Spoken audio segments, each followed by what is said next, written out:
একটা সেকেন্ডের ভিতরে মনে করেন এটা শেষ চোখের সামনে। তারপর দেখলাম কিছুক্ষণের মধ্যে মনে করেন এখানে কয়েকটা মানুষ পড়ে রয়েছে, বাচ্চারা পড়ে রয়েছে।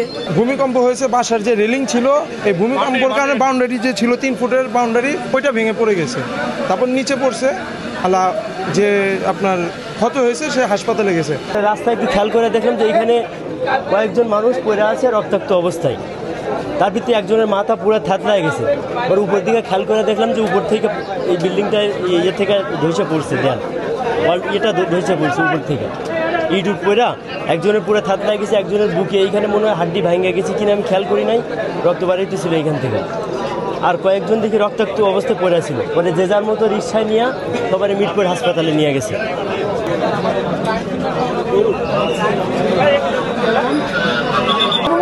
এমন অবস্থা দেখছি যে মানুষ মারা গেছে চলার পথে। আজকে যদি এটা না থাকতো একটা তারপর আরো মানুষ পড়তো। স্কুল আজকে বন্ধ। এইভাবে দুর্ঘটনা এই যায় আজ জাস্ট আর কিছু দেখিনি, খালি আমার ভাইদের মুখে শুনছি 2-3 জন আহত হয়েছে তাদের গাড়ি দিয়ে। না এখন বর্তমান পুরান ঢাকা না সাকারিপট্টি তাঁতিবাজার যেটা বলতে, হ্যাঁ পুরান ঢাকা এখন নতুন নতুন বিল্ডিং হয়ে গেছে গা। এখন পুরান ঢাকার ঝুঁকিপূর্ণ খুব কম, কিন্তু হ্যাঁ অ্যাডজাস্ট এইটা বলতে পারেন যে অ্যাডজাস্ট আছে, কিন্তু না এখন পুরান ঢাকা ওই পুরান বিল্ডিং নাই, হাতে কোনো 2-1টা থাকতে পারে। এখানে বান্দা ছিল, বাস দিয়ে ছিল, ছাত্র বিল্ডিংটা পড়ছে ভাই, এটা পড়ছে সব নিয়ে আমরা পড়ে গেলাম ভাই। ওটার ভিতরে কিন্তু আমি ছিলাম ভাই, তো আমরা ওই যে তেরবার ছিল পাচ্ছিল আমরা বেঁচে গেছি।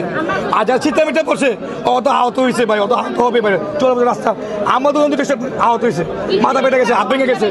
এখানে প্রায় 4-5 জন আমরা আহত হয়েছে, আমরা দেখছি আমি লিস্ট করে দিলাম ভাই। তারপর ওখানে কিছু আমি বলতে পারি না, কারণ আমার দোকান চালু রানিং দোকান, আমার দোকান 2-4 জন মানুষ, আমি তো ওরা খুঁজে আমার দোকানে লোক কই কই একটা অ্যাক্সিডেন্ট হলো ভাই। আমি নিজে 15-10 মিনিট চোখ ভয়াচ্ছিলাম ভাই, কি হয়ে গেল। 3 জনের মতো লোক রিস্কার মতো উঠায়া হসপিটাল পাঠাইছে, ওইলে হাত বা মাথা বা কান এমন কিছু ফাইটা গেছে।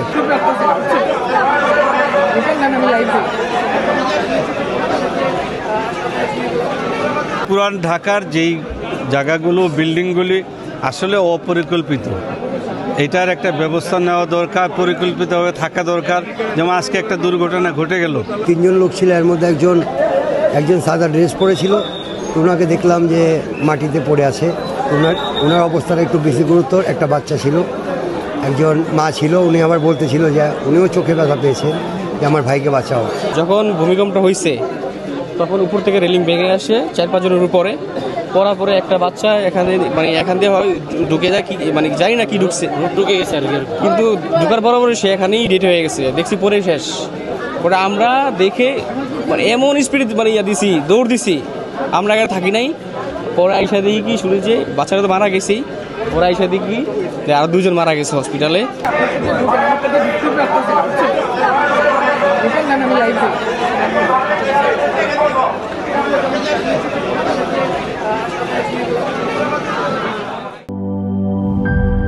চার গুণ শক্তিশালী এনজাইম ও অধিক ফেনা সমৃদ্ধ অরিক সিলভার ওয়াশ মাত্র 70 টাকায়।